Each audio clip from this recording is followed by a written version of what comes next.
கடலூர் மாவட்டத்தில் வறட்சியால் பாதிக்கப்பட்ட முந்திரி பலா விவசாயிகளுக்கு உரிய இழப்பீடு வழங்க வேண்டும் என கோரிக்கை எழுந்துள்ளது. கடலூர் மாவட்டத்தில் சுமார் 72,000 ஏக்கரில் முந்திரியும் 5,000 ஏக்கரில் பலாவும் சாகுபடி செய்யப்பட்டுள்ளது.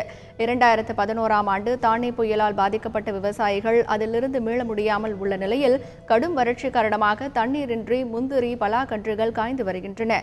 எனவே கடலூர், பன்ருட்டி, குறிஞ்சிப்பாடி, விருதாச்சலம் உள்ளிட்ட இடங்களை வறட்சி பாதித்த பகுதியாக அறிவித்து உரிய இழப்பீடு வழங்க தமிழக அரசு நடவடிக்கை எடுக்க வேண்டும் என்று விவசாயிகள் கேட்டுக் கொண்டுள்ளனர். தானே புயல் அடித்த பிறகு முந்திரிகை அனைத்துமே ஒடிஞ்சு உளுந்து போச்சு. அதுக்கும் பிறகு நாங்கள் கண்ணு வச்சு உற்பத்தி பண்ணோம். போன ஆண்டெல்லாம் கொஞ்சம் காய்ச்சது. இந்த ஆண்டு கொஞ்சம் காய்க்க வேண்டிய சூழ்நிலை இந்த வறட்சியால் வச்ச முந்திரி கண்ணும் செத்து போச்சு. கொள்ளைக்காடு, அதாவது வறட்சினா தாண்டவம் ஆடுது. ஒரு முந்திரி கூட பூ எடுக்கவும் இல்லை, மரமே காஞ்சி வந்துக்கிட்டு இருக்குங்க. இந்த நிலைமையில் நாங்கள் என்ன பண்ண முடியும்? கிட்டத்தட்ட பன்ருட்டியில் இருந்து விருதாசலம் வரைக்கும் முந்திரிங்கிற வேலையே இடம் கிடையாதுங்க.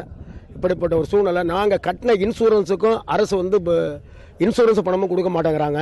மழை பெய்யாமல் ஏற்பட்ட வறட்சியினால் ஒட்டுமொத்தமாக மா, பலா இவைகளெல்லாம் மரங்கள் உயிரோடு இருப்பதே கஷ்டங்கிற நிலைக்கு வந்துட்டுது.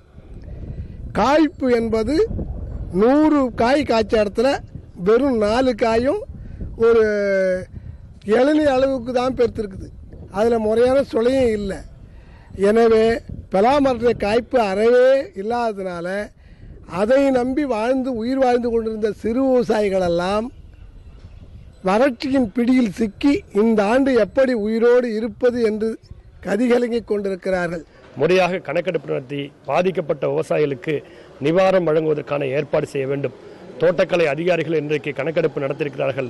95% அளவிற்கு பாதிப்பு ஏற்பட்டதாக மாவட்ட ஆட்சியரிடம் அறிக்கை அளித்திருக்கிறார்கள். அந்த அடிப்படையிலே மாவட்ட ஆட்சித்தலைவர் அவர்கள் உடனடியாக நடவடிக்கை எடுத்து பாதிக்கப்பட்ட அனைத்து விவசாயிகளும் ஏக்கருக்கு 50,000 ரூபாய் நிவாரணம் வழங்க நடவடிக்கை எடுக்க வேண்டும் என தமிழ்நாடு விவசாய சங்கத்தின் சார்பாக கேட்டுக்கொள்கிறேன்.